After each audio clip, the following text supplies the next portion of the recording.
And now our This meeting is being recorded. Yeah. So this meeting is being recorded, as we all can hear. But anyway, so that we've concluded our annual general meeting. We can start on our regular presentation momentarily. One thing I want to mention, I mentioned it at the annual general meeting. For those of you who aren't members and are at this presentation, we do encourage everyone to become a member of the Historical Society. There is information at stcatherineshistory.ca as to how to do that. But we do want to encourage as many people to become members as possible. Again, it's the members who keep the organization running and allowing our newsletters to be circulated to members, 4 times a year, and allow these presentations to occur. So before we move on to our speaker, I do want to encourage everyone who is not yet a member to become a member, tell their friends to become members, and so on.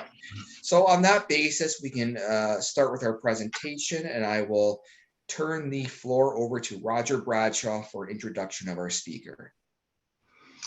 Thank you, Dave. David Serafino arrived in Port Dalhousie in the spring of 1977 and has lived there continuously. Upon arrival, he joined the citizens group Port Dalhousie Quorum and was elected to the board, whereupon he edited the group's newsletter for 2 years. Mr. Serafino has been active in the community on and off over the past 45 years in a variety of aspects. He was an organizer of several music concerts held in Lakeside Park and the Henley grandstand, and also published the monthly community magazine, Dalhousie Peer, from 1997 to 2010, for which his writing partner, Christine Aloyne Robertson, wrote the history column. In 2019, he and Christine began compiling information for the book Port Dalhousie, An Intimate History, which was published in September of 2020. In 2021, he published the photo book Port Dalhousie Reimagined, with captioned and colorized photographs of Port Dalhousie during the 20th century. David is currently involved in promoting and organizing musical acts for the old Lock 1 stage on behalf of the Port Dalhousie Beautification and Works Committee. Now, sit back and enjoy David's presentation, A Reimagined Intimate History of Port Dalhousie. Well, thank you very much for that introduction, Roger. Now, I take it everyone can hear me? Yes. Okay, good. Yeah, this is my first Zoom presentation. I'm not all that familiar with Zoom, but Roger was kind enough to walk me through it, and I think I've got it all figured out. So I'm going to, we did have a little bit of a problem yesterday or the day before with speed, but I think between my wife and I, we've got it all figured out, and I don't think we should have any problems. So I'm going to take myself off video just to save any internet speed. And there's my picture, and microphone is still on. And I trust everybody can see the picture that I'm sharing. That's correct. Okay. Now, one thing I would like to say is I wanted Christine Robertson to join me, but she got taken away to Muskoka to mingle with the black flies and mosquitoes. So I'm here on my own, and but I will certainly include her in this in terms of the kudos I offer to her for this, because this book would not exist without her contribution. I consider her the chief author of Port Dalhousie, An Intimate History, because she started, well, let me go back when we first met. When I moved to Port Dalhousie in 1977, I was hired onto a project to manage nonprofit housing that Port Dalhousie Quorum was administering. And Christine was hired onto the same project to compose a history of Port Dalhousie. Now, they had in mind that it would just be more or less a pamphlet to hand around. And of course, I was very intrigued by this because I've always been interested in history. And I was new to Port Dalhousie. only just having moved here, and she kept coming in with all this information and pictures, and I wanted to be doing her job. Anyways, the project ended, and the book hadn't been published at this time because there was so much information. And after she left, after the project was over, Port Dalhousie Quorum, the members themselves compiled the information into a booklet form, and it was called a history outline of Port Dalhousie, and it was basically a narrative of Port Dalhousie, but there were 3 interviews in there as well.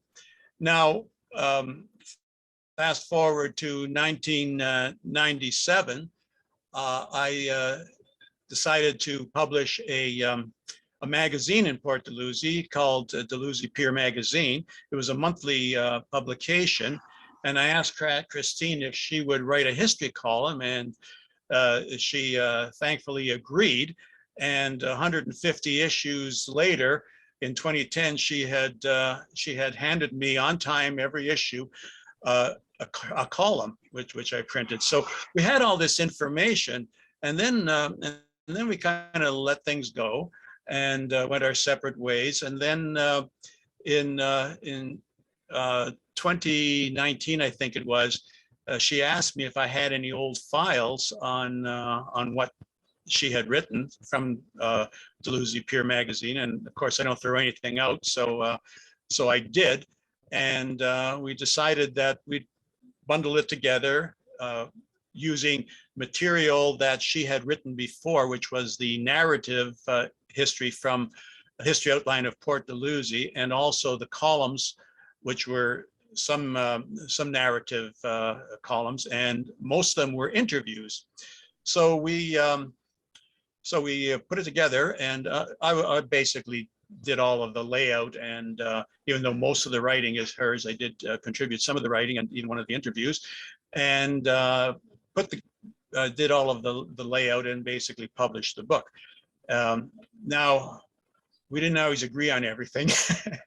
She wondered about this picture here, if it was suitable for the front cover, or even to be included, and thinking that when people think of Port Dalhousie history, this is what they think of: old ships and Lakeside Park and that sort of thing. But if you look here, this book covers the period from 1796, when the original land grant was given to United Empire Loyalist and Butler's Rangers. I think it was Peter Tenbrook, and then he gave some of that land, or deeded some of that land, to Nathan Pauling. And anyways, the first land grant was in 1796, and we ended the history in 1961, because that was the year that Port Dalhousie, on January 1st, 1961, Port Dalhousie was amalgamated into the city of St. Catharines. So that's pretty much where the history goes up to. And this picture taken in 1960. So we pretty much cover that full period. Now this is the back cover over here on the left, and we'll get into more detail in this later, as we will with this picture here. But now I'd like to just jump over to Port Dalhousie Reimagined, which is a book I published on my own, and it's a photo book. And this is the front cover here, and this is the back cover, and it's a terrific panoramic shot of the inner harbor. And this is the first lock of the second Welland Canal, and what was Front Street at that time. I believe this was has been dated to 1920. We'll find out about that later. Anyways, let me jump back now to Port Dalhousie intimate history, because I want to cover some of the topics that are in here, and we'll get down to the, I'll just skip that picture because that's covered later too. contents, here we are. Okay, so now this is the narrative part. And as I was saying, it covers, it starts out with the very beginning with the land grant, talks a little bit about native culture that was here prior to the United Empire Loyalists or the Europeans in general arriving. And it, of course, as you can see, it talks about the first Welland Canal, actually first 3 Welland Canals, because they were built at different times, but it basically it's the number, it's the first Welland Canal. And then the second Welland Canal in 1842, and then the third Welland Canal, the final one in Port Dalhousie, built in 1875. And then adapting to the 20th century, Port Dalhousie's Prohibition legacy, interesting stories there. And then, of course, you can't talk about Port Dalhousie without talking about Lakeside Park and the legacy of Sid Brookson. But what makes this book an intimate history is the interviews with what we call the witnesses. And check the date here of when this is one of Christine's first interviews that she did in 1978. She did 3 interviews in 1978: Rhoda Abel, Jack Keller, and Nellie Hare.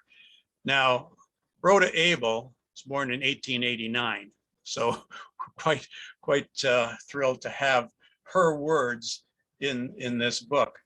And Jack Keller, 1909, and Nellie Hare, born in 1896.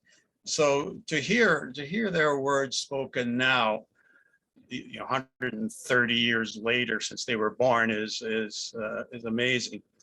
And they talk about a variety of things. Some of you may recall Colin and Gloria Johnson. Gloria passed away in 2016, Colin in 2004, but I got to know them quite well. And we did an interview with them, and it's one of the most extensive interviews. And it talks about a lot of different things in Port Dalhousie, and a very interesting read. And of course, if you're to pick up the book or download the electronic version, you want to read about Chief James Smiley and what these people have to say about him, because he was a fascinating character. You may have heard of James Chief Smiley, and we'll cover more of that later. A lot of people don't know that there was a thriving fishing industry in Port Dalhousie, and we interviewed Lawrence Bentz from the Bentz family, who were the prime family of fishermen in Port Dalhousie. And I have a very interesting story about Lawrence Bentz that involves myself, and if I have time, I'll tell it. It's in the book, but I'll try to tell it, squeeze it in at the end. Jack Keller talks about Prohibition, and of course, if you're going to talk about Port Dalhousie, you have to talk about the Royal Henley Regatta. Stan Lipinski, I'm sure that a lot of people know Stan, the official photographer of the I think it's the St. Catharines Rowing Club, but he might be the official photographer for the Royal Henley, but I think it's for the St. Catharines Rowing Club. Claude Saunders, Jim Menards, very active in rowing. And many of you may know that women's rowing for the entire world started here in St. Catharines, in Port Dalhousie. So I think that's something we need to be really proud of. And Shirley Dick, originally Shirley Brookson, the daughter of what's his name? Ed Brookson? No. Anyways, I think it's up here. Okay, how did I forget his name? 75. Anyways, she was on the team of the very first female rowers, and they did exhibition races in 1947 and 48 at the CNE, and prevailed. And Harry Ruth and Jim Harper, they talked about the Emancipation Day picnics that were held in Lakeside Park for years that attracted like 5,000 people or so. Just move down a little bit here. You get into family enterprises. And then, of course, growing up in Port Dalhousie, these are people that are a little bit older than the ones I previously mentioned, but they grew up in Port Dalhousie and had and give you a real feel for the town and what it was like to live here at that time. So I'm going to jump down to the witness section, the interview section, Control Shift N, and page 62. Okay. We call it a witness history. That's where we get into the interviews and talk about Rhoda Seaburn, Rhoda Seaburn Abel, born in 1889.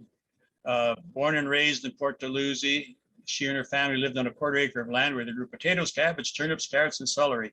A high-spirited and outspoken woman who loved to play the piano.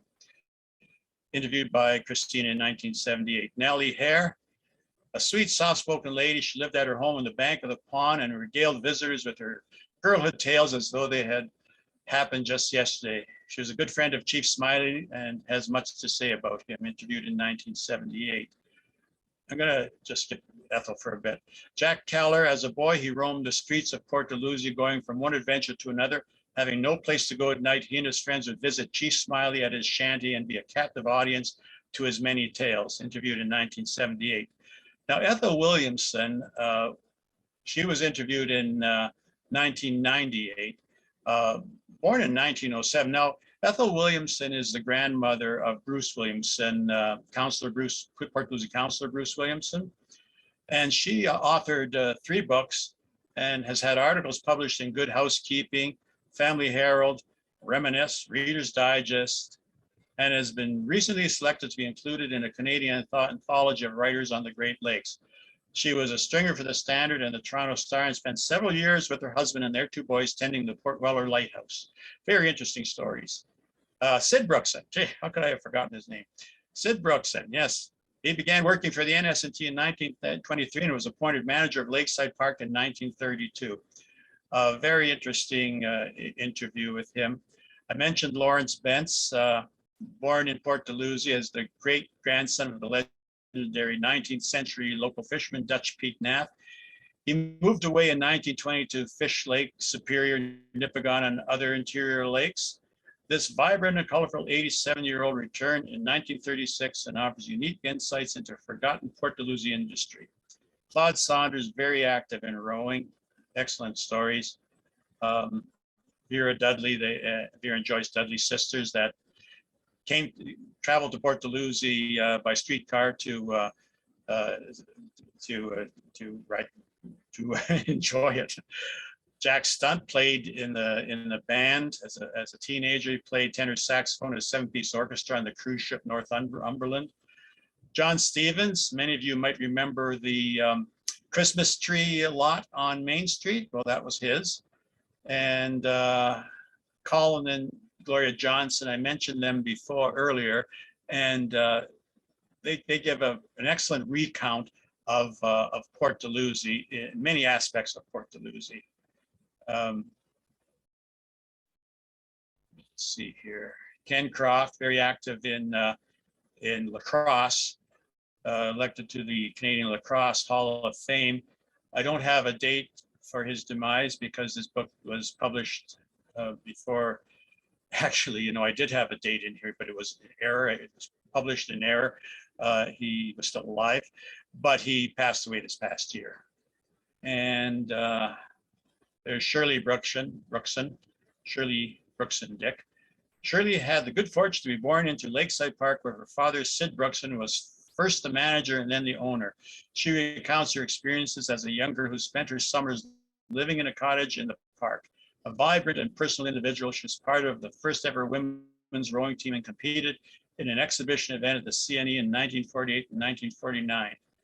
Oh, Trudy McIntosh was also one of those women rowers on the first women's rowing teams. These 3 ladies here, as they were girls, young girls, they ended up on an ice floe in the harbor and had to be rescued by John Bowes, who's Dave Bowes' father. I think, do we have Dave Bowes up here? Did I mention him somewhere? Maybe not. Okay, I thought he was. Maybe he's further down. And yes, we did an interview with them at the Port Mansion Hotel, and it was a very interesting story to hear them years later talk about that day when they thought they were all going to drift out to Lake Ontario in the middle of winter. Jim Menard's very dedicated rowing enthusiast. Teresa Howe settled into her permanent residence with her husband Carrie to raise a family of 6 children. Carrie designed and built the stately home overlooking the banks of Richardson's Creek. She reminisces fondly of living in port on a variety of topics. We interviewed her in 2007. And okay, the rest here are Stan Lipinski, very active in rowing. The Harpers I mentioned before, with respect to talking about the Emancipation Day picnics in Port Dalhousie. Oh, here's Dave Bowes, yeah. Dave Bowes' father rescued 4 girls from floating away down the channel in ice-flown Lake Ontario. Bill Dixon, former alderman of Port Dalhousie. And anyways, that's, I'm going to jump over to the next book, this one, Port Dalhousie Reimagined. And this book is a photo book, and it's easier to present this book here because it's all pictures. And what I did was I had all of these black and white photographs, and I enhanced them. We have the programs to do this now. So taking out the scratches and improving the clarity and the contrast and brightness and such. And then I colorized them.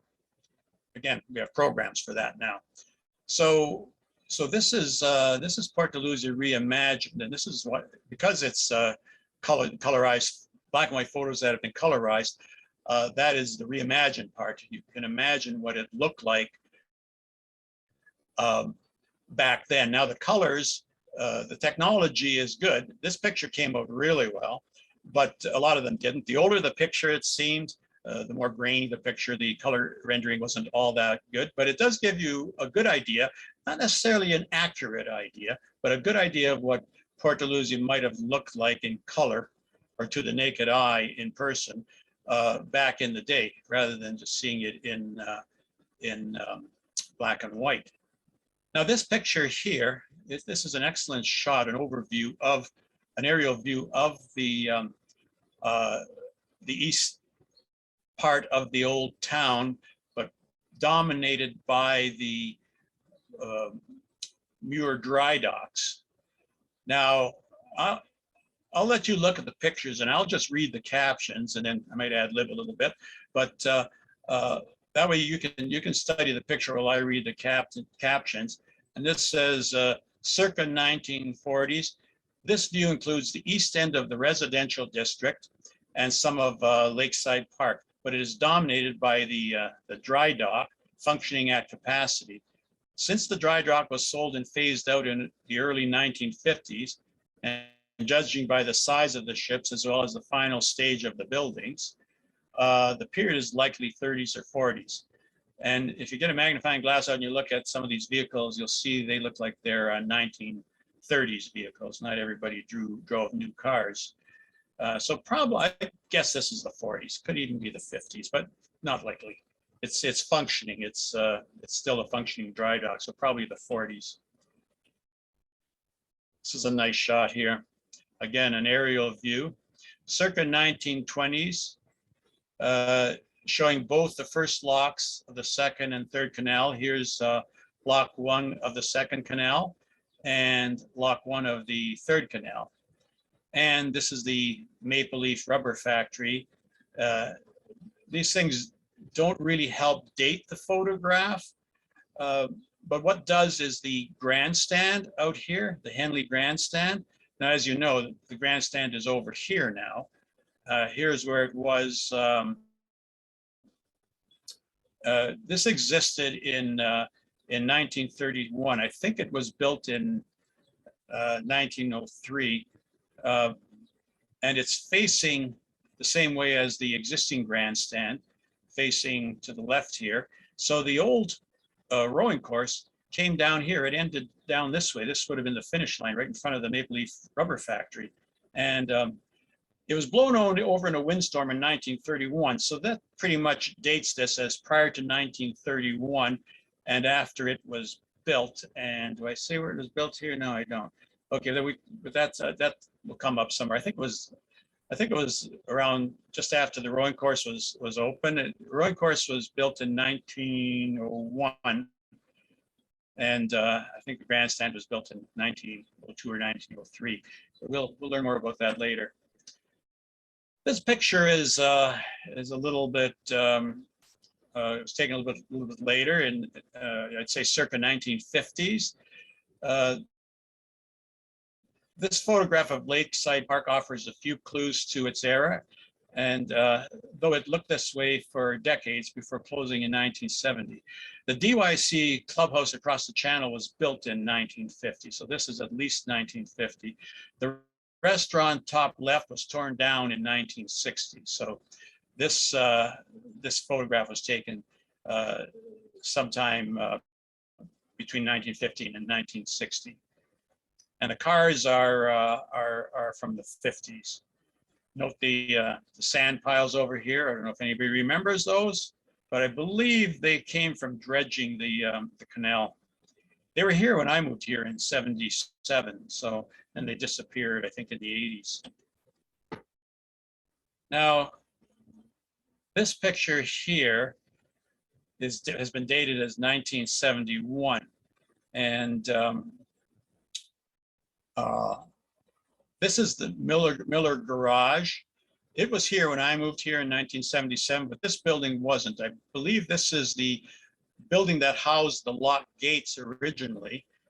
And it also, then it, after it, when it passed out of that usage, it housed the rowing shells for a while. But it wasn't here when I moved here in 77. And this building here, bottom left, this is the Wellington Hotel, which became the Lion Hotel for the longest time.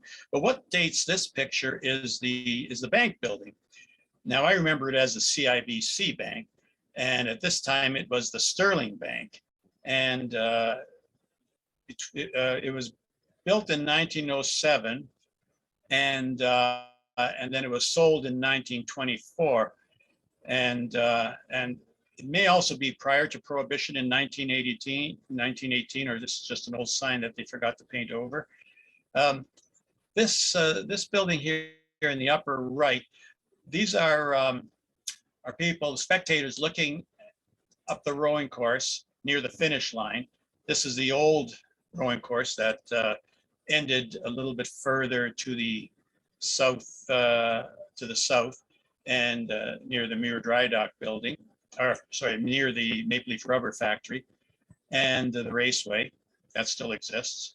Not that doesn't look exactly like that anymore, but you know the idea when you're coming in on Lakeport Road, that bend there.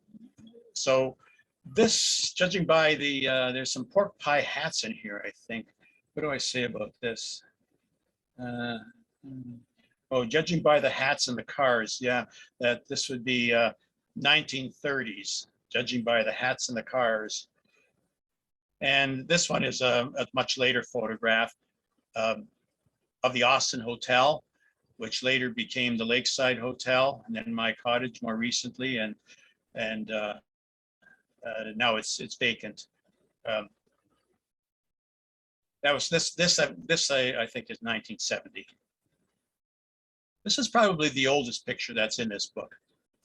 This photograph would appear to be looking upbound along the first lock of the third canal, completed in 1875. Apart from that, there doesn't seem to be much else that exists today, nor does there seem to be much that is recognizable in comparing with other photographs. The building on the left has the name Laurie on it, so this must be the Laurie Flour Mill, which was built in 1850 on the site where the future Maple Leaf Rubber Mill would be built in 1900. So that squeezes things down to a 25-year window, with the first lock of 1875 and the Maple Leaf Rubber Mill built in 1850. So to narrow this 25-year window down, we need to consider the camera itself, which only gained prominence in the late 19th century. Once George Eastman introduced the Kodak in 1889, which used celluloid film and did not require a long exposure. It's hard to get a man to stand still, let alone a horse. Best guess is it's 1890s. However, it could be as early as 1875 when the invention of the gelatin plate, 1871, was attracting amateur photographs. So who knows? Incidentally, I only printed 50 copies of this book to start with. That's the big advantage of print on demand. You can always make changes. If somebody was to say, no, this picture is from such and such, then I can make changes in the next printing. This one, we can date pretty accurately. In fact, I think somebody has actually assigned a date to this. This is on a plaque in Port Dalhousie, and I think it might have a date on it. But what dates this is, I call this circa 1880. And what dates this is the Woodhouse Hotel back here, which was built in 1877 and then destroyed by fire in 1884. So we know that it's somewhere between 1877 and 1884. The Woodhouse Hotel, incidentally, is the site where the Murphy Building is now, which is now the Portside Restaurant. This picture was dated 1886. I did find that somewhere. This is the paddle wheeler Empress of India, which was the first steamer to operate out of Port Dalhousie, carrying passengers to and from Toronto, as well as shipping Niagara fruit to market. Owned by the St. Catharines, Grimsby, and Toronto Navigation Company, in the face of competition, she was taken out of service in 1892. Now, the tracks to Lakeside Park weren't put in until 1901. I think this is on the, what we call the Michigan side, which is the east side of the canal, looking towards Port Dalhousie. I think this is Port Dalhousie over here. So it's not the normal place where boats would dock. And that's the grain elevator, which is on the east side of the canal. So I'm pretty sure that that boat is docked on the far side of the canal, the east side of the canal. I really like this shot here. This was something new that I came upon, and I'm not even sure where I saw it, maybe on Vintage Port Dalhousie or someplace. What do I say about that? I don't have a caption here. Top left, yes, okay, circa 1880. As in the previous photo, the Woodhouse Hotel and Augusta Tug confined the date to between 1877 and 1884.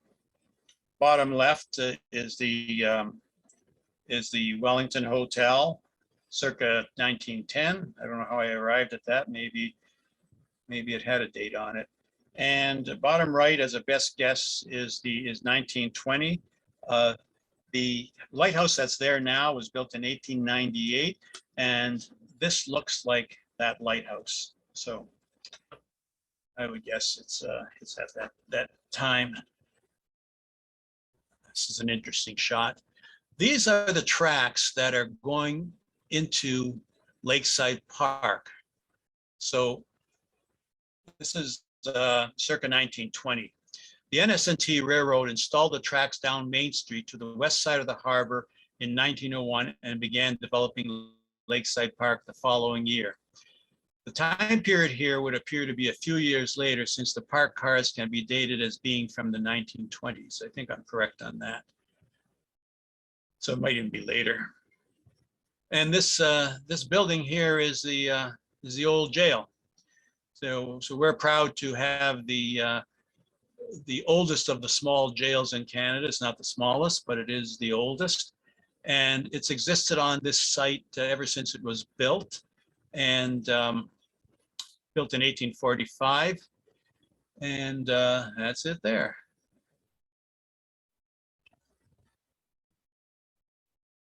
This is the steamship Lakeside, operated by the Lakeside Navigation Company, which arrived in Port Dalhousie in the spring of 1892, making her first trip to Toronto on April 13th, 1892.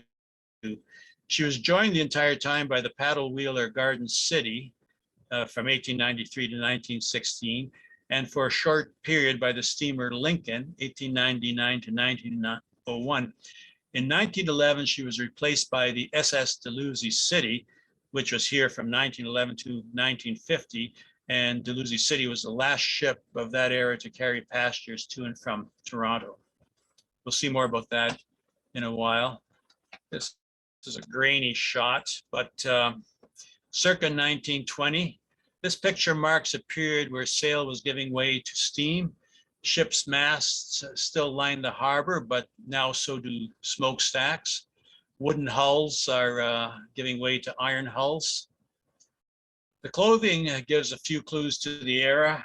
Man in a bowler hat, lengthy men's bathing costumes, boys in knickerbockers, and most significantly, women wearing suffragette white full-length dresses, which I believe was the 1920s.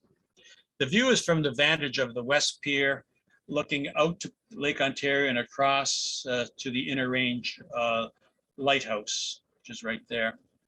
These ships appear to be freighters, not passenger ships, so folks are just out for a stroll, not planning to board at this point.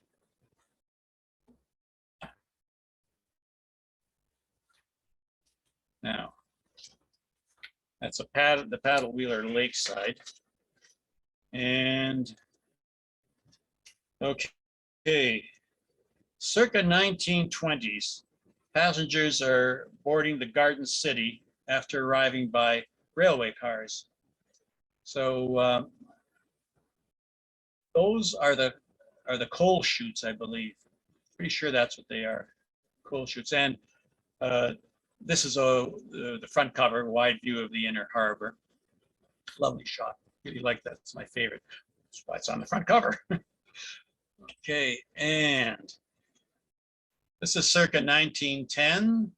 This is the old grandstand that blew over in 1931, so we know that's no later than that. Of course, we have the attire, women's dresses certainly look 1910-ish. And they're watching this rowing event from the east shore near the rubber mill. There's the rubber mill up there, opposite the grandstand. And bottom right on the beach below the house known as the Breakers, west of Lakeside Park. Just see the lighthouse there. So west of Lakeside Park on the beach. Little private party going on there. This is circa 1920. The original grandstand, built at the north end of the course in 1903, there we go, 1903, provided a view of the finish line, but was oriented in such a way as to not provide an adequate view of the course. It came under much criticism, and eventually nature intervened to settle the argument when a strong wind blew it over in 1929. It was replaced in 1931 by the current grandstand, which offers both an excellent view of the finish line and the rowing course. So circa 1920, sometime between 1903 and 1931.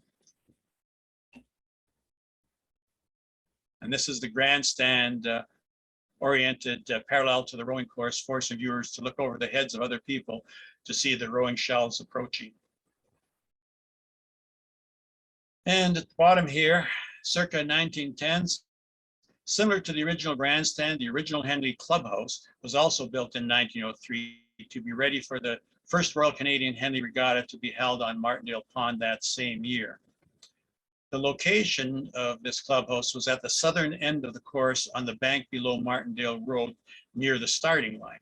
Since there were few cars in those days and it was a long walk, the rowing officials had to take a streetcar to travel between the finish line and the clubhouse. The building was badly neglected during the war years, it's the First World War, the war years of 1916 to 1918, and was no longer used from that point forward.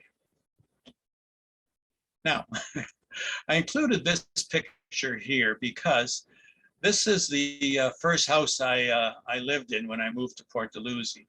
Now, when I moved in, it looked a lot different than this, of course. And I moved here in 1977, correct? So I rented a room in that house there, or actually an apartment in the house, this part here. And this is 1912, and there's one very discernible clue as to the date this photograph was taken. It's scratched into the bottom right. This building is on the northwest corner of Ann Street and Pine Street, and it appears that it has been raised in order to put a basement underneath. A full basement certainly does exist now and extends under an addition added to the east side over here. When telephones came to Port Dalhousie, this became the Bell Telephone Office. It may be that it was being readied for this purpose. In 1977, it became my first home in Port Dalhousie before purchasing and moving into the house next door where I still live. Now, that's not the house next door. That must have been torn down because my house was moved onto the site and doesn't look anything like that. And yes, so this house across the street here, it existed before this house, obviously, or it would seem. And it appears to have predated the subject house, but it maintained this appearance until 2020, whereupon it was partially demolished and rebuilt in a similar style. Actually, the owners did an excellent job of rebuilding that to meet the historical designation standards. And it's a very nice looking house and very similar in look to this house here, but much more functional. Best guess is 1912, only because this photo came from the same album as the one that I just showed you, which came from the house in this picture.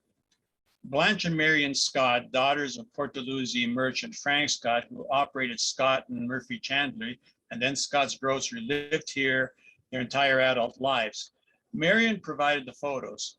The horse-drawn wagon pictured here appears to be a dairy cart, but it's not the McMahon Dairy, which came to existence in the 1930s and served the community until 1972. The railroad tracks in the foreground were installed in 1901. And no, that is not grass on the road. It's just the way the picture colorized very poorly, but that's what you get sometimes. Technology is not perfect. Now, this picture here, I'm saying it's 1902, and I'm pretty certain it is. This is the Port Dalhousie Public School, which was built in 1877. The railroad tracks on Main Street were installed in 1901, and they are visible in the foreground. Is this the 25th anniversary of the school? This has a very Victorian look to it, and Queen Victoria died just the year before, so we say that this is 1902, and it is the celebration of the 25th anniversary of Port Dalhousie Public School, which in later years became MacArthur School, and now this is at the corner of Main and Ann Street, and there are condo buildings here right now. This is a very familiar photo to many people. It's been on postcards, placemats, and whatnot. And this was the Port Dalhousie Post Office for years, and it appears it was also the grocery store. Picture on the right here. This is circa 1884. The elegant Woodhouse Hotel was built in 1877, as we mentioned before, and destroyed by fire in December 1884. The tug Augusta in the foreground is thought to have been built at the Muir shipyard in 1883. So that pretty much dates this to 1884.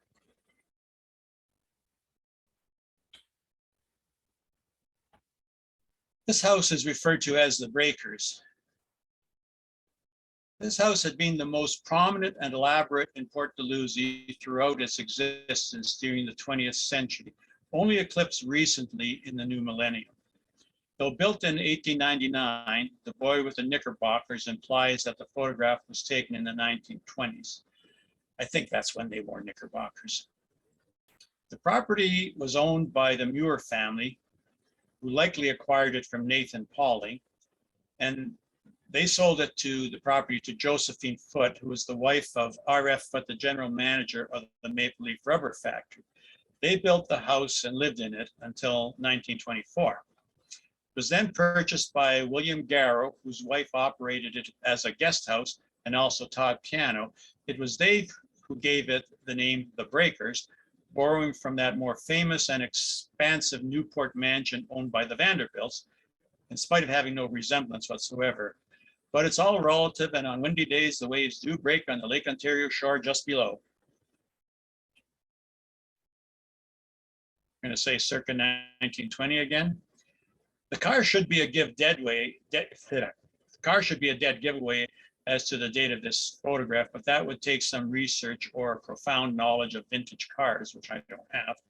The vertical windshield implies earlier than 1920, but the rounded back implies later, so take a guess. The house itself appears to be identical to the previous photo, but there's enough of a difference to know that they were both taken on the same day. There were planters in the front railings in the previous photo that aren't there now. And it has been claimed that a Prime Minister of Canada stayed here on at least one occasion, though after he was out of office. Now, which one would that have been? I think maybe Prime Minister Saint Laurent. Who knows? Somebody knows. Okay, this is an interesting picture. This is Peter Dutchnath of the famous fishing family, the Vence family. They all came from him. Arden Fair saw this picture, and he sent me the original photograph that this was cropped from. This is actually a much wider photograph, extending out this way and a little bit more that way. But the thing he pointed out, quite astonishingly to me, was that this is actually reversed. These women should be over there. Dutch Pete is holding the pipe with his left hand, not his right hand. And that lighthouse would be over on that side. And well, anyways, you get the idea if you flipped it around. So as I was saying earlier, I only printed 50 copies of this book, so I will be sure to fix that in the next printing. But I'm going to read this here. Okay, there are 3 clues to dating this photograph: the long black dress, the lighthouse, and the age of the fisherman. First, the dress, which is Victorian, hence late 19th or early 20th century. Second, the inner range lighthouse. Is this a current octagonal structure built in 1898 or one of its 2 predecessors built in 1852 and 1893? I measured the aspect ratio, and it matches that of the current one, though it could have been, the current one could have been built to the same dimensions as the previous ones, which burned down after a lightning strike. The age of Dutch Pete in this photo looks to be around 70 to 80 years. It is said that he arrived in Port Dalhousie in 1852 from Germany via Pennsylvania. An immigration record shows a Peter Nath born in 1819 emigrating in 1840. If the port of entry was in America, he would have arrived here at age 13. Dutch Pete's descendants, primarily the Vence family, continued fishing in Port Dalhousie into the 1930s. His legendary status may be solely because of what developed as a result of his arrival, but also from tales that sprung up about his exploits. For instance, it was claimed that he taught Harriet Tubman how to row. His great-grandson, that'd be Lawrence Vence, would only go so far as to say that he may have met Tubman and nothing more, the chance of such being likely since he sold his fish at the St. Catharines market, and Tubman, when in St. Catharines, would certainly have shopped there when in town. Or maybe he was more than a fisherman. He did produce indigo bluing as an ink for dyeing. Or it may be the legendary status as a result of simply having this captivating picture taken of him back when photography was in its infancy. This is a fascinating picture of the Muir dry docks. I'm calling this circa 1880s. On the left is the floating dry dock, which was built in 1850. It was built over on this side here on the I guess you call that the south or east side of the pond, and it was floated into position over here. To the right is the permanent dry dock built in 1867. The first camera to not require a long exposure was developed in 1871 using gelatin plates. Note that the men waving their hats are not blurred. It wasn't until 1889 that celluloid film arrived, putting handheld cameras in the hands of amateurs. So saying it's 1880s, there's There's no grandstand out there, which would have existed from 1903 to 1931. So we're calling this 1880s. What are these? Okay. This interesting structure was used to lift the lock gates into and out of the locks. Fittingly, it's called a gate lifter. The lock gates were stored in the gatehouse, a large rectangular single-story white building visible in some of the photographs at the foot of Front Street. In its final days, the gatehouse was used as a shell house for the rowers. The tall building in the background looks like it may be the grain elevator on the east side of the harbor. I'm pretty sure it is. It burned down in 1910, which resulted in a swarm of rats swimming across the channel and flooding onto Front Street in Port Dalhousie. Wouldn't you love to have seen that? The tug Escort, pictured in the foreground, was built in Port Colborne in 1894 and involved in a collision in Port Dalhousie in 1907, sinking with 3 lives lost. Here, the gate lifters are being used to raise it. So we're calling this 1907, assuming they raised it right away or shortly thereafter. This is the harbor side of the Maple Leaf Rubber Factory. It doesn't look all that much different today, though it is currently undergoing transformation into the Harbor Club condominium building. There are a few clues as to the date of this photograph. Even the gate lifter in the right foreground offers no clues. The building was erected in 1900 and became Lincoln Fabrics in 1925. As you can see, it's still the Maple Leaf Rubber Factory. That's a large window of time. We could split the difference and call it early 1900s. And I'm pretty sure those aren't cell towers. I always like this picture. A bit blurry, but hey, it's poetic. Best guess, 1948. These large freighters are overwintering at the base of Martindale Pond in what would have been the Muir Dry Docks, but now called the Port Dalhousie Shipyard, if in fact that is 1948. It doesn't look like there is much repair business being conducted, nor does it appear that any boat has been dry docked, though to be fair, the dry dock would not be visible behind the freighters.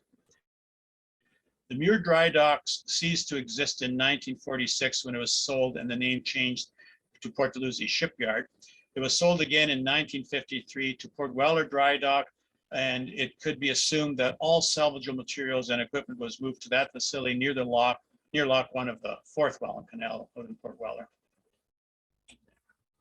Okay. Yeah, this is circa 1950s. This photo, the upper left photo, shows the empty dry dock, presumably after dry dock operations had ceased. The interior photos are very likely taken around the same time before the valuable equipment was moved off site. No activity took place in the vacated buildings until the process of converting them to private residences began in the 1980s. After the closure, many of the jobs transferred to Port Weller Dry Docks. In the early 70s, the dry dock was filled in along with the adjacent pond basin. The reclaimed land became Rennie Park.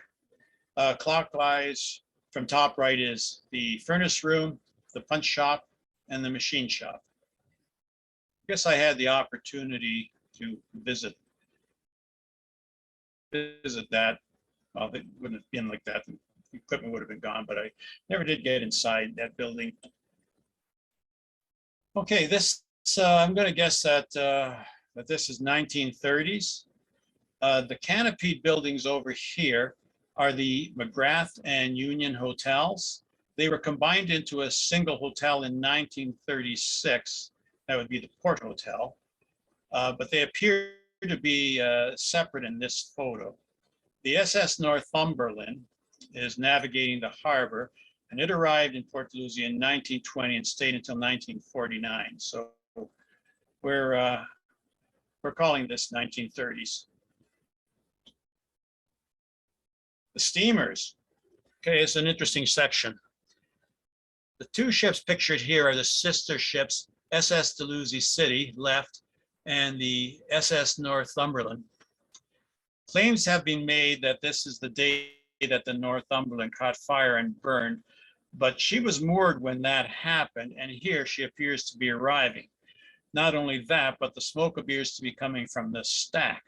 The two ships carried passengers across the lake to Toronto for 29 years together, beginning in 1920, when the Northumberland joined the Dalhousie City, to June 2nd, 1949, when the Northumberland met her fiery demise, and Dalhousie City left in 1950.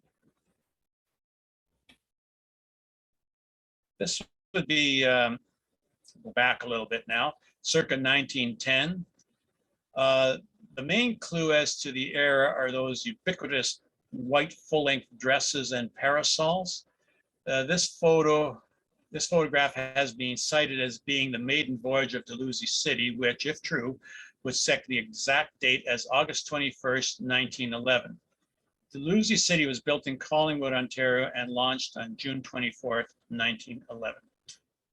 The vessels operating the route to and from Toronto included the Lakeside, 1892 to 1911, the Garden City, 1893 to 1979, and occasionally the Lincoln, 1899 to 1901, primarily to fill in for the Garden City whenever she was moved to the Buffalo Crystal Beach route. All had operated in a pooling arrangement by the Lakeside Navigation Company and the St. Catharines, Grimsby, and Toronto Navigation Company. Both companies were bought out by the NS&T Railroad, which formed a new subsidiary in 1902 named the Niagara, St. Catharines, and Toronto Navigation Company to operate the route. A new company, the Dalhousie Navigation Company Limited, was formed in 1911 to build and launch the Dalhousie City. Whew, got all that? Okay. The era of this photograph may be the same as the previous one, which, if that one is the maiden voyage, this one is later, but we're not sure by how much. Could be as much as a decade. Could be the same year. Same long white dresses. Pork pie hats. Are those pork pie hats? That'd be 1930s. No, I don't think they are. Anyways, this you will recognize as being the picture on the front cover of Port Dalhousie, an Intimate History. We're calling it circa 1910. This photograph colorized splendidly, if not accurately. According to the Scanner, which is a monthly bulletin of the Toronto Marine Historical Society, her colors matched those of the Garden City and was given a red hull as well as far as the waterline, while the rest of the hull was a light slate. The article goes on to describe the main deck and cabins above being a light buff. So what is pictured here, though attractive, is not truly accurate. Imagine it several shades lighter and less yellow.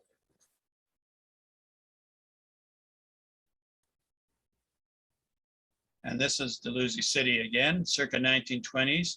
And judging by the hats and dresses, this would appear to be the flapper era of the 1920s, the roaring 20s. Note that this picture colorized more accurately in that the upper deck of the ship is more accurately matched to that of the hull. Only the grass greener and the sky more blue didn't colorize all that well. Just it actually looks more sepia than a colorized picture, except for a little bit of blue there and a little bit of blue there and there. This is the SS Northumberland. She joined Dalhousie City in 1920, the Garden City having been retired 4 years earlier. She could be considered to be the sister ship of Dalhousie City in that the two boats looked very much alike, even though Northumberland had been built in England in 1891. In fact, it takes careful examination in the photographs to tell them apart, unless, of course, the names are visible. Looks aside, they were two different ships, particularly in the way they handled the waves. Dalhousie City was slower than the Northumberland, a maximum of 12 knots compared to continuous 15.5 knots for the Northumberland. And Dalhousie City, being narrower, tended to roll in heavy seas, a situation that was somewhat ameliorated by the addition of bilge keels. I like this picture. Built in Newcastle upon Tyne in England in 1891, the SS Northumberland crossed the Atlantic shortly thereafter to begin servicing the 52-kilometer route between Charlottetown, PEI, and Pictou, Nova Scotia for the next 2.5 decades, whence upon she was relocated to Port Dalhousie in 1920. The larger and more commodious of the two vessels ferrying folk to and from Toronto and Niagara, she could accommodate 1,050 passengers and offer them fine dining and entertainment. There is no disagreement as to which of the two ships offered a more comfortable and luxurious crossing. It may be one reason why we have pictures of the interior of the Northumberland and none of Dalhousie City. These pictures are from this seating area and the lounge dance floor of the former. Bottom left is a photo of the Northumberland on fire on June 2nd, 1949. Attempts to squelch the flames were futile and she was destroyed. Claims are made that the oil-based paint applied annually to the interior walls was the propellant that fueled the fire. Her ignoble end was to be that she was broken up for scrap. Dalhousie City continued the cross-lake service for another season, but being smaller and slower, she could not handle the volume of traffic, thereby bringing an end to a service that had lasted for more than half a century. Bygone era. Oh, Chief James Smiley. So this, I believe, saying circa 1905, and I'm not sure where we got that date from, but somebody affixed it. And possibly 1945. He died in 1947, the year I was born, by the way. And so we're saying he's about 1945 there. James Chief Smiley was the most celebrated character of his era. Born in Port Dalhousie in 1885 to a well-established family, he taught himself how to shoot both pistol and rifle and became a sharpshooter at a young age, traveling the vaudeville circuit until he retired to a leisure and indolent life in his hometown. But Chief was not lazy. He was well-read and often solicited for speaking engagements, as well as being recruited to perform his sharpshooting skills between races at the Henley Regatta. He never married, but he did father a son, Orrin, with the young Harriet Gogo, who moved to New York State to have the child and raise it with her extended family. In 2006, Chief's grandson, Wayne Smiley of Watertown, New York, commissioned and erected a gravestone on Chief's gravesite. Irish by birth, Chief died in a fire that consumed his modest home on St. Patrick's Day, 1948. Quite a legend. Now, of course, we have to talk about local businesses because they played an important part in Port Dalhousie.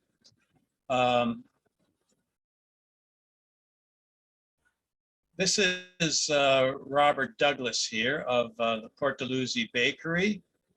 And this is the, this is about circa 19, this is estimated to be 1920s, and this is more 1940s. The McMahon family began their dairy farm in the early 20th century and later expanded into a dairy that delivered milk until it was sold in 1972. So quite a long time. Bottom left here, this is from the 1950s. Peter Bergeneau, right here. He built a canoe livery on the pond below Canal Street in 1926 and operated it for the next 36 years until his death. His family carried on for a few years more. Incidentally, these are all detailed in Port Dalhousie Intimate History. We're just covering photos and captions with Port Dalhousie Reimagined. So here's the streetcars. For decades, the most efficient way in and out of Port Dalhousie was by streetcar, which traveled from downtown St. Catharines along Martindale Road and into Lakeside Park. Some cars were open-sided, which made for an exciting ride over the trestle that crossed Richardson's Creek. These pictures appear to span an era from the 20s to the 50s. And now we get into Lakeside Park, and a quote from Neil Peart, former Rush drummer and lyricist. "Willows in the breeze, Lakeside Park, so many memories. There are no willows left in Lakeside Park anymore. Still some trees though. Anyways, what do I say about this here? Page 44. Let me just jump over to this. Got a caption here somewhere. Okay, Lakeside Park has been synonymous with Port Dalhousie for over a century. The advent of the park can be said in 1902, when development began by the NS&T Railroad, who had just finished installing tracks to the area the year before. So judging by the clothing, the picture here that we're looking at would appear to have been taken in the 1930s, though hard to tell because it's a blurry photo. Next page, this photo here. This may be around the same era, the 1930s. That's the restaurant. The bottom right is more recent, and that's the Carousel building, possibly the 1970s. It's empty. I don't think the carousel is in there. Moved out because of a possibility of flooding. And the top photo is the most intriguing. If that is Chief Smiley in the canoe, as many claim, he appears older, marking the era as the 1940s. From left to right, the structures are the Lakeside Inn, that's the restaurant. This is the dance hall, obviously the water slide. There's the bathing pavilion, the washrooms, the locker room, the locker house, and the carousel. And the midway was in back here. I think behind the other side of the trees, I think. This we're saying is 1930s. Could be later. The hats and dresses and bathing costumes imply the 30s, maybe the 40s. The water slide photo. Oh, water slide photo opposite. Where is that? Oh, right there. Yes, the water slide photo opposite is probably from the 40s or 50s. This would appear to be earlier. Paddle boats. And this is probably the 50s or 60s.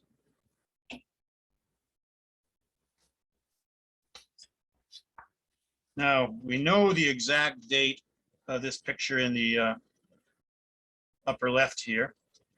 That is the day that the streetcar service ended on February 28th, 1950. And top right is when the city tore up the tracks on Main Street. And I'm pretty sure it wasn't the town of Port Dalhousie that was going to do that. It would have been the city. And so this would have been post-amalgamation. So 1960 at the earliest, and quite possibly later. There's no real clues in here as to when that is. Bottom right is when the girls rowing crew won their exhibition race in 1948. Now, I don't know if that's a celebration after they got back to Port Dalhousie or if that picture was taken at the CNE. And here we have the inside of the dance hall in Lakeside Park. And likely mid-50s, short skirts, pedal pushers, some men still wearing their uniforms, possibly the Korean War.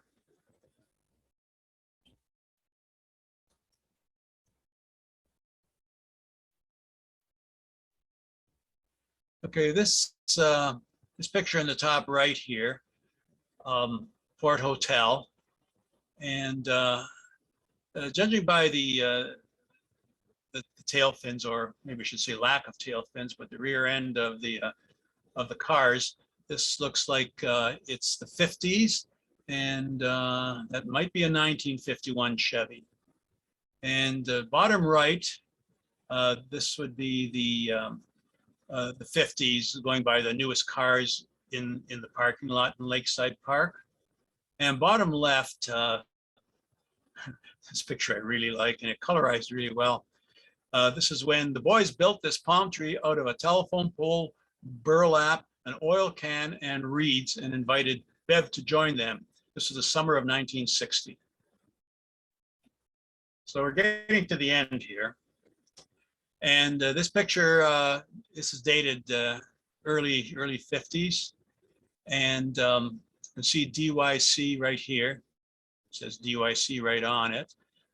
I don't know what else dates it, other than it's written early 1950s. Up here, up on the upper right, we have Long's taxi service from the early 50s. It later became Cease's taxi. Most people remember this being Cease's taxi, which was on the corner of Lock and Main, where the Kilton Clover is today.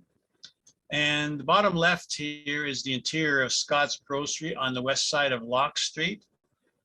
Frank Scott started the business in 1913 in a former blacksmith shop beside the Wellington Hotel, and ran it until he died in 1938. His son Murray then took over operations. So this photo may be as late as the 1960s. And bottom right, we have the East Pier in the 70s. I think that's the East Pier. I'm not sure where the channel is at. No, actually, this is probably, yeah. No, this is probably the West Pier. I should make that change. Anyways, bottom right, it's the 70s, showing the escalating deterioration at that time. And of course, now we have two brand new piers, which are just great to go for a walk on. Okay, the two bottom pictures here were taken in the spring of 1978 by Denny Cushman, showing the empty state of the buildings on the former Front Street, now Lakeport Road. And these were taken for Christine's first book, A History Outline of Port Dalhousie. And the photo to the right, this really confused me.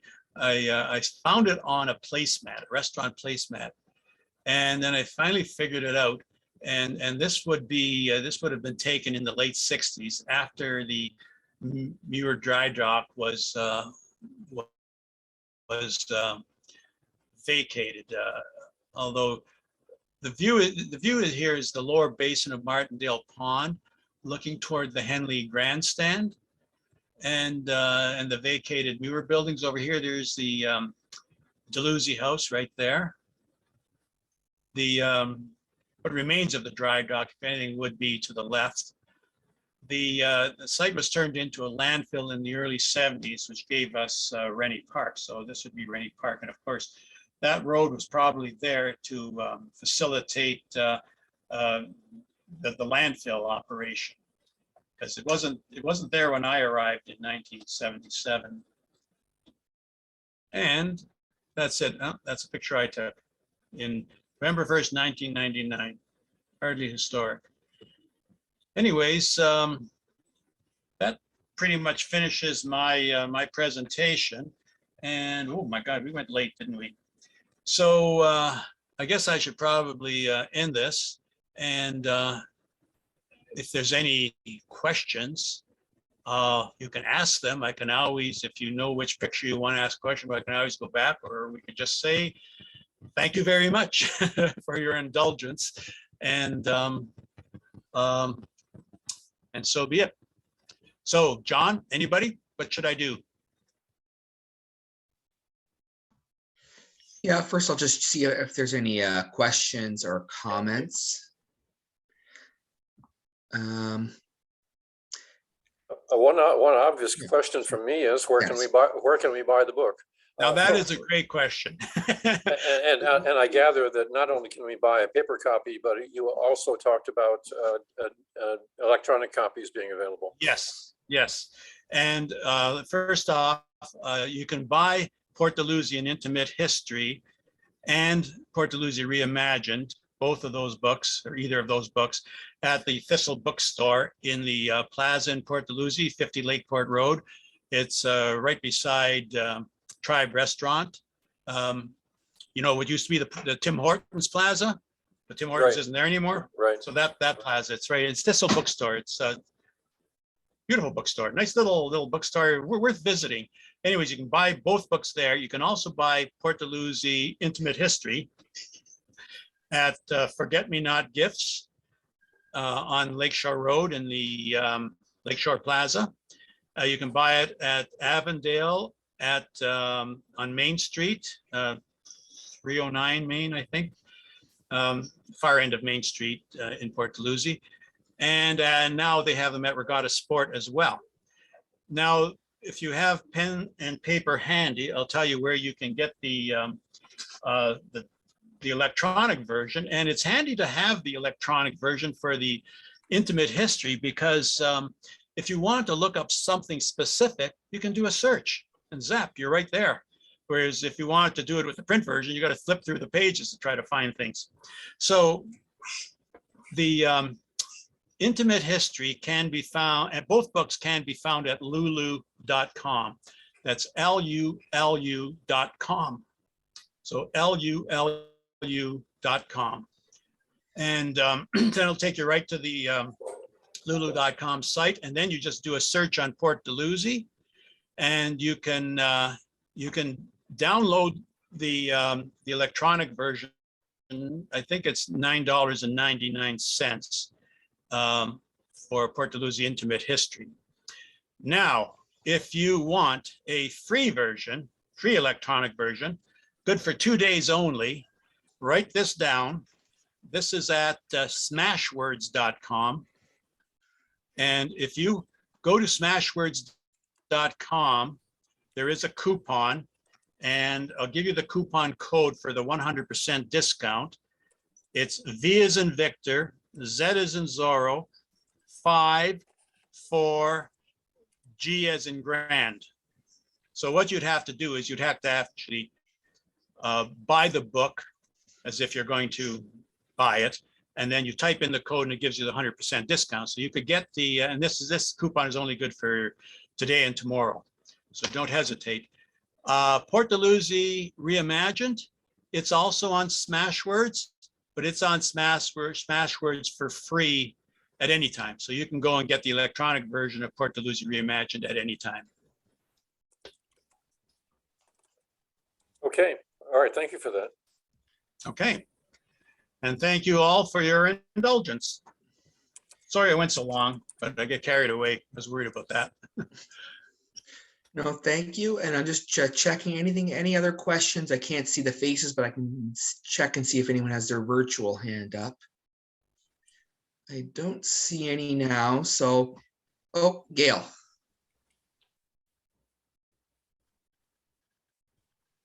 Yes, I just wanted to say what a great little talk, and thank you for the information about how to get it, because that's something that the Historical Society has been looking at for publications that we are interested in. So that's very, very useful for us as an organization. So thank you, David. Yeah. Perfect talk. Also, I'm waiting for the museum to call me back, and the woman I was talking to was going away on vacation for a while, so she said she'd call me when she came back. So I'm expecting I'll probably have to call them back. Anyways, yes. And Gail, thank you very much for inviting me to do this, because I certainly enjoyed it. And thank you for giving so much time to fret about it. Well, I think also it's available, well, it's showing outside the special collections room at the Central Library.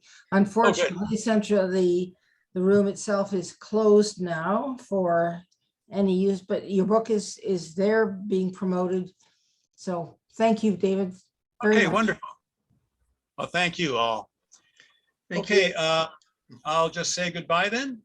Yeah, well, thank you, David. I just want to mention there is just a comment here. It says, thanks for a fascinating trip through time. Your historical expertise is awesome.